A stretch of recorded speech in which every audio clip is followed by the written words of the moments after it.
and welcome to Stories from the Red Couch, episode 50. We're pretty excited to reach this little milestone. They're all milestones really though, aren't they?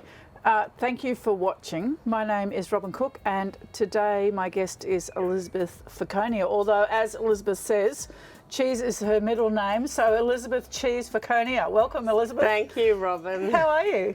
I'm doing great. Thank you. Yes. Excellent. Thanks for coming along and thanks for bringing some samples. Yeah, I thought you might appreciate that. Oh, look, I'm really looking forward to eating some of the bits and pieces that you brought along. And I really wanted to talk to you about particularly your cheese making because you are amazing at that. And we do have a couple of mosquitoes and yes, there is one. I noticed. There we go. Let's just get rid of that. Tell me about your cheese. Well, I've been making my own cheese for over 20 years and for the first decade I had usually 2 cows and a few goats. All right, so and I milked them every day. Fantastic. Yes, yeah, and for a few years I was actually milking 2 cows twice a day. Can you imagine how much milk I had? It must.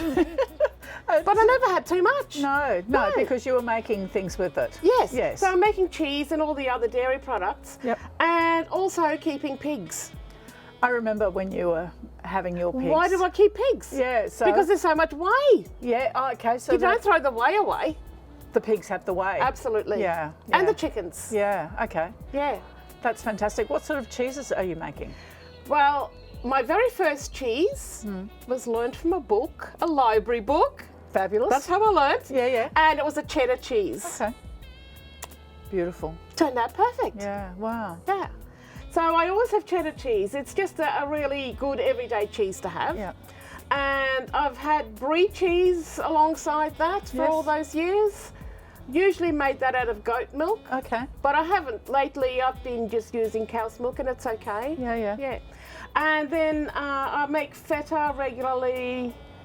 And I do another cheese called Butterkäse. Oh, tell me about that. A little bit of a German accent, Yeah, you know? yeah, get the German out. I've never heard of that. Butterkäse translates into buttery cheese. Oh, nice. Now, the reason why it's kind of like a buttery texture is because it's a washed curd cheese. Oh, beautiful. Now, that may not mean anything to you, but all cheese needs some acidity to not only preserve the cheese, but to keep it intact, to keep it standing up. But a washed curd cheese like a Butterkäse has less acidity. It goes back towards neutral, and that gives it a really lovely, soft, plastic texture. All right. Yeah. And so how do you wash it up? What's the process of washing it? Well, you often just sit the curd in the whey for a period of time, like half an hour or so, and that slightly acidifies it. It might be hard to measure, but it is acidification. And then you take off some of the whey and put water back in its place, and that retards the acidification. Okay. And that's washing the curd, which gives quite a different texture to the cheese. And what sort of flavour is that? I've got some here for you to taste have you? a bit later on. Perfect. Yes, All right. I'm looking forward to that. These are all my favourite cheese here. Brilliant. Yeah. What's the difference between a camembert and a brie? Not a lot. It's just that traditionally a brie is a large flat disc to maximise the surface area of the cheese to grow that white mould and have lots of eating of fats and proteins to make it lovely, soft and moorish and ripe. All right. But the same thing happens with the camembert, although they're smaller. Some of the whey has been taken out to make it a slightly firmer cheese. Ah, okay. But you still get the moulds consuming the fats and proteins and ripening it. So where do you get your hands on the starter cultures that you need for cheese making? Well, I have a cheese making supplier that's based in Victoria called Cheese Links, but nowadays there's so many people interested in making cheese, and after teaching I don't know how many thousands of people cheese making, there's quite a few outlets now, like in homebrew shops and even some of the bigger health food chains that have cheese cultures for sale. And so you have been teaching for a long time, haven't you? I have, yes. And how hard is it? I mean, I would love to make cheese. I'd love to make cheese. I seriously would love to make cheese. But in my mind, and I'm sure that others would feel the same, it's going to be too hard. We need to have specialised equipment. No, all of those nothing things. like that. Tell me about it then. It's so easy. Is it? All you need to do is go to the shop, get your milk, and you've got just your basic equipment at home already. If not, you go to big supermarket and get your ladles or whatever, your pot, and you need your cheese cultures and perhaps a homemade cheese mould. It's really incredibly easy. Oh, okay. Yeah. All right. And what sort of milk would you use? Because most of us... Only the best. Yeah, we don't have a cow in the backyard. Full cream Jersey milk. Oh, you can find Okay. it. Most places will have full cream Jersey, pasteurised only. Yes, of course. Not homogenised. No, of course, yeah, because you want that. Well, the homogenised milk is actually too damaged for the rennet to do its job of setting into a curd. Okay. Yeah. So I would just say homogenised milk's a no-no anyway. Yeah. All right, so I could do it out of book, or I could come to one of your classes. Well, you can certainly come to one of my classes. Yeah. But yeah, I've learnt from books. But a lot of people can't learn from books because they need to have the hands-on and the visual. I'm a bit hands-on. Yeah, most I'm a people are hands-on like that. learner. Yeah. Well, you'll just have to catch one of my classes, won't you? So where are you running your classes now? Well- because I remember you used to, you would do things for Permaculture Noosa and the Blue House at Yandina and all of those sorts of places. Yeah, in my early days, I was just going around the Sunshine Coast, different venues, and the Blue House too. But they're now travelling further and further afield, and I've been all over Queensland, a little bit of northern New South Wales. Fabulous. But it seems just about everywhere I go, people are just jumping up and down waiting to learn. Yeah. And I think that with your, just that immense wealth of experience that you have, it is completely part of your nature. So it must be so much easier to teach because it is just simply what you do. Well, that's right, and I always aim at the beginner. I try to put myself in just a person off the street with an interest, put myself in their shoes, and then speak to them and tell them why and how we're doing these things, not just follow ABC and you'll get a result, but Sure. why we're doing these things, because we're dealing with life. Yeah. Cheese making is fermenting. And that's absolutely what I need to do, because if someone says, oh, you just need to do this, unless I know why, I'm quite unlikely to follow the instructions because I don't understand the importance That's of right. what it is that I'm doing. Yeah. So the mechanics of cheese making is incredibly easy. All right. But you need an understanding of what you're doing with these cultures, what they're doing inside the cheese, how to nurture them, how to give them the ideal conditions. What else do you make other than cheese? Oh, look, just about anything. Because you've got a and few everything. different things here. Do you want me to? Yeah, let's run through them. Let's unpack a few things. All right, Well, okay. first of all, if I say the word sourdough, what do you think of? I think of a beautiful, crusty sourdough loaf of bread. Okay, there's everything you can sourdough. Okay. And I've just got a sample here of sourdough crackers. Oh, wow, okay. Would you like to try one? Well, I'm going to be noisy as I eat Crispy crunchy. it. Just watch out. Oh, yeah, light. that is so beautiful. Yeah. Well, I definitely have to have the recipe for that because that is magnificent. I think we'll be in touch later on, won't we? We will. Well, I just thought sourdough crackers and cheese go well together. Yeah, I yeah. didn't bring any wine. No, that's all No, right. that's okay, yeah, because it's only afternoon still. That's all right. Yeah, No, yeah. I've got a meeting to go out to. Oh, after right, this. yeah. That tempt fate. That's very nice, though. All right, so we've got the sourdough cracker. Yeah, to go with the cheese. But So look, let's- you can sourdough anything. I make sourdough pasta, wraps to make the the salad wraps in, and also pizza base, cakes, biscuits. Anything that you bake with flour, you can turn into sourdough. Okay. And the advantage is that when wheat flour especially has been sourdoughed, the gluten is so broken down it doesn't do the internal damage. Yes. Yeah, so you're reducing inflammation, and you're also lowering your glycemic index because it's made with white flour. Okay. Yeah. Beautiful. So let's have a look at these cheeses. Okay. I'm keen. All right. Well, I've got 4 different cheese here today. So this is my cheddar. Look at that. It's got character, hasn't it? Yeah, it's very beautiful. Yeah.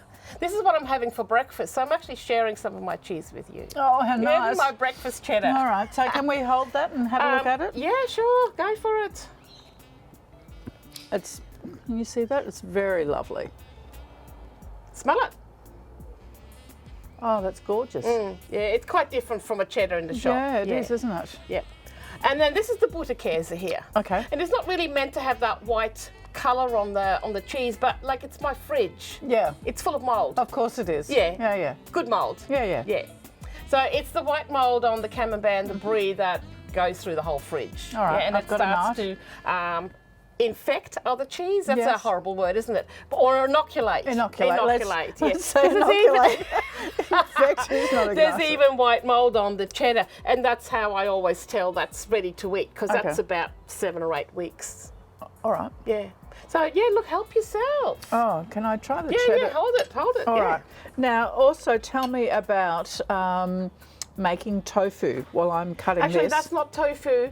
Oh, what that's is tempeh. Oh, tempeh. Sorry. Tempeh, yeah. Tell me about the tempeh. Well, tempeh is often referred to as meat of the fields because it's a great meat substitute for Yes. vegetarians and vegans. Yes. Yeah, it's high in protein. Now, normally I wouldn't touch anything with soy in it if it's not fermented. But this is one of the traditional ferments of soy that is quite safe to eat in small quantities. Enjoying that, are you? I'm sorry for the extra noises. It's very beautiful. All right, so where do you get the soybeans to make that tempeh? Well, I just go to the bigger health food shops and buy it in bulk. Okay. I'll get 5 kilo at a time. It's just gone up to $27.50, but that's still cheap. Yeah, so Yeah. of the dried beans. Dried beans. All right, yeah. and talk me through the Yeah. process while I continue eating. Okay, all right. Well, with the soybeans for the tofu, for the tempeh, you got me mixed up now. All you need to do is just bring them to the boil the night before with plenty of water and let it sit overnight, and the next morning, rub them Okay. to get the skins off and to split the beans in half. And then I float the hulls off because that's the fibre part you don't want. And then I'll cover it with water and boil it for 40 minutes with a dash of vinegar, and then drain it and dry them thoroughly, and then put in our starter culture. And once the starter culture is mixed in with the dried partially cooked soybeans, they go into these little bags with lots of holes punched in because they need air, Okay. and then they go into the incubator. All right. And I've got it with me here. Oh, okay. Yeah! So shall we have a look? Oh, well, Yeah, is I've that got it easy? here. Yes, it is easy. Now, a lot of what I do is improvised. So I had to go to the back of the IGA to find this box. And I've got here That's so cool. a lizard warming mat from eBay.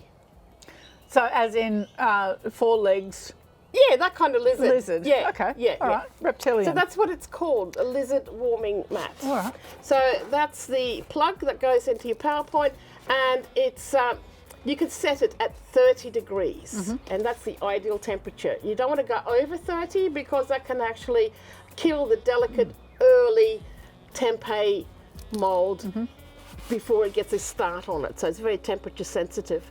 So this is really important to be able to keep it just at 30. So after 12 hours, it'll heat up and then it'll overheat.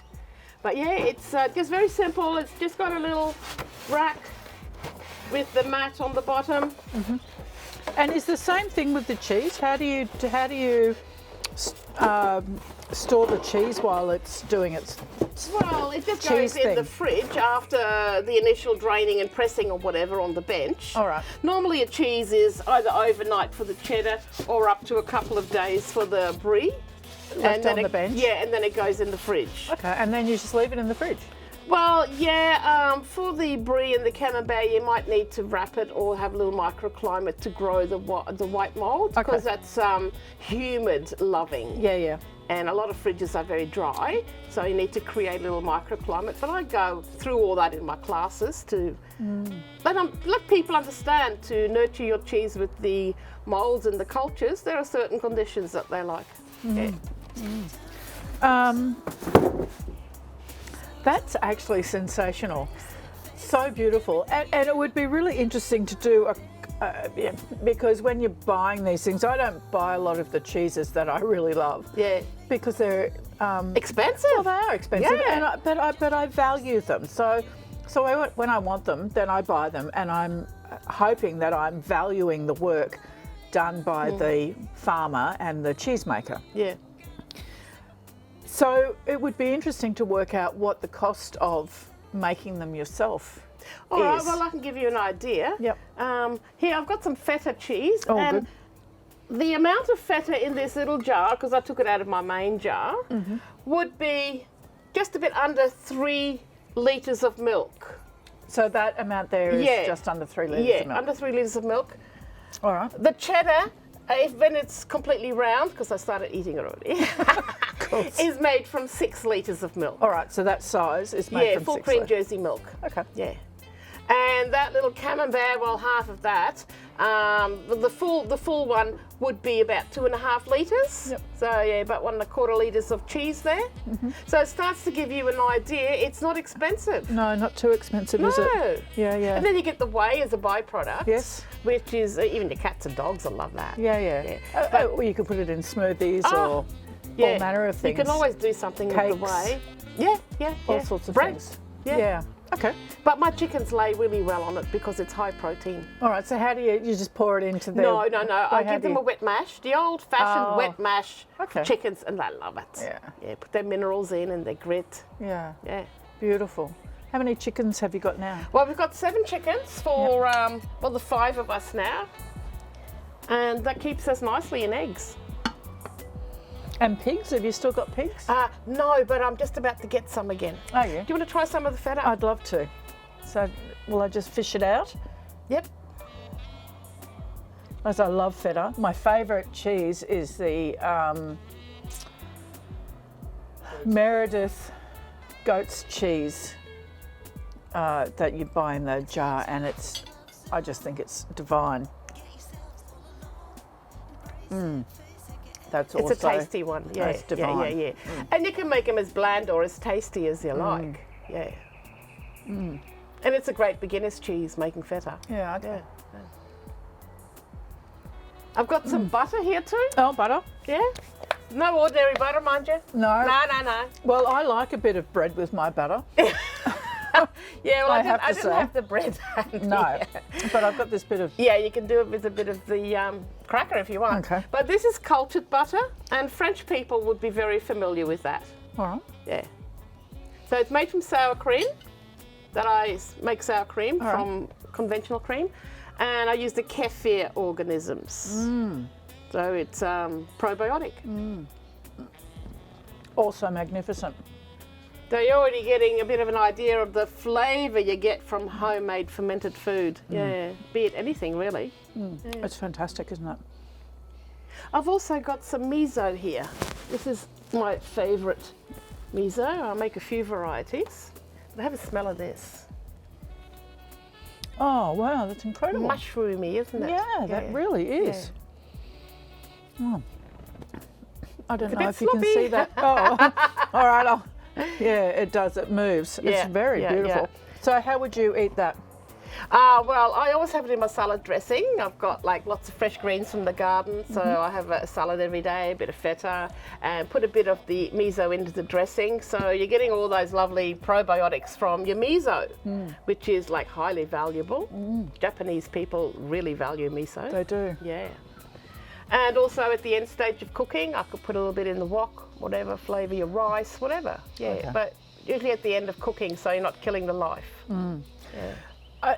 I guess that when you're thinking about incorporating fermented foods into your diet, and as you said, everything here has been fermented, it's really about incorporating small amounts right through every meal that you have. Yeah. Rather than feeling like and pretty well everything's fermented, so not feeling like you have to have a great bowl full of sauerkraut or nothing something like that. that, It's more about just incorporating it as part and parcel of your daily food Well, if you intake, look at isn't the it? traditional Japanese way of eating, anything fermented is always served like a condiment or a pickle. Okay. You only have small amounts of it. You don't want to have lots of it because it's really quite powerful. It is powerful, Yeah, isn't it? yeah. And I think we kind of overlook the fact that, we're talking about microbes here, and they are tiny. So, and there's so many of them in what we're eating. It's easy to think, I need so much. I have to eat more and more and more. But that can be detrimental in, in some cases for some people. So moderation is always the key. Look, with all the variety of foods you can ferment, it's just a part of your daily diet. Yeah. I don't really think too much about, have I got some raw fermented food in my meal here? Because there's always something. There's always something there. Yeah. I've got some soy sauce there too. Okay. Have a look at that. My soy sauce, like the miso, is usually about 2 or 3 years old to really get that flavour. Yeah. And you're just storing these in your cupboard? Well, I've got a walk-in cellar. Yeah. Yeah. For things like that? Yeah. What sort of temperature would you keep that at? It's just the temperature of the ground. All right. Which really only for about 2 months of the year here in our climate is below 20. So it's kind of like a big pantry, really. Yeah. Okay. It didn't work like a cellar like I always dreamt of because of our climate here. It can't get any That's cooler than the ground temperature. No. Yeah. And we are in the subtropics. There's not much we can do about that. You really notice these things, when you live off the land. Yeah. Oh, that's fantastic. So thank you for bringing all of these things. And tell me, how are you marketing yourself these days? How do people find out about your classes? Well, only really through Facebook. Okay. Some I catch through the website when they do a search, but mainly Facebook advertising. All right. And it's working a treat. Yeah. And have you got some classes coming up soon? Yes, I'm working on getting some live promos over the next few days. I actually was going to be in Kenya by now. Okay. So I wasn't going to be home until early September, but it fell through because I just didn't get enough bookings to pay for the trip. So I had to refund people their money, which is not a very nice thing to do, and they were very disappointed. But of course, hey, I'll try again next year, and I'll go back to my home country, the Netherlands, and try over there. Yeah, fantastic. Yeah. Well, that's brilliant too. Yeah. All right, so if people jump onto your Facebook page, what's that called? Yeah, Permaculture Real Food. Yeah. But if something is in your location, it should come up in your news feed. Great. Yeah. Fabulous. Thank you for joining us, Elisabeth. Thank you for the taste testing. I'm going to finish that little bit off after I get rid of the microphone so you don't have to hear me crunch.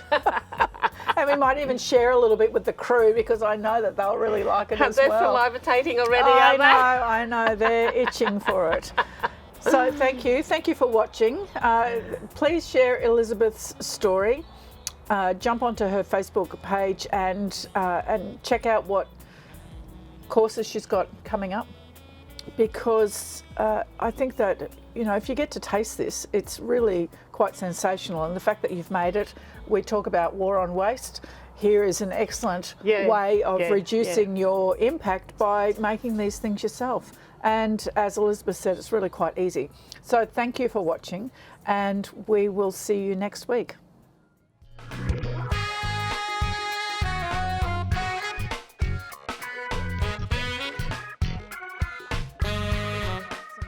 I know, that's a very traditional We've just lost way. one of our lights. Should we stop?